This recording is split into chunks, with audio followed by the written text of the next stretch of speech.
Mapurisa takabatana neZimbabwe Seed Association nemakambanizi vanoita mbeu dzinoita kuti nyika tigute, munyika muve nerunyararo, nekuti runyararo nekudya zvinofambirana. Saka isusu taona kuti gore rega rega kunosungwa vanhu, kunge dzimwe nguva unoona kuti kunosungwa vanhu vamwe chete ivavo, vamwe vanenge vachitove nevanhu vavo vakatopinza mabasa, vanenge vachitengesa mbeu dzekunyika zvakaita sekumbaro.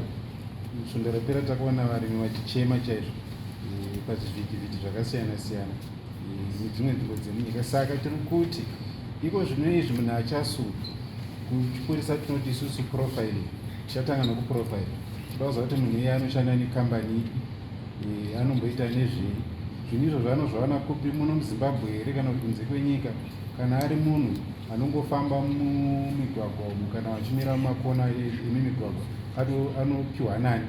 Tadaro tawirirana isusu neministry kuti taakuchida kuti vanhu vachienda kujere iko zvinezvi, kuitira kuti nyika isaramba ichidzokera mumasure, makambani asaramba achirasikirwa nemari nekuda kwevanhu vanoita njire nenyaya yekuti tapa nguva yekurima.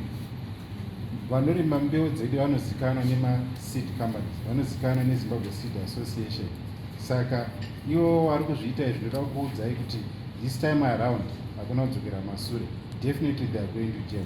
Ende mitemo toda kuti ivandudzwe so tisarambe tichitya dambudziko iroro. Ndosaka ndati tiri kushanda pamwe chete nemapazi akasiyana siyana kugadzirisa dambudziko iroro once and for all.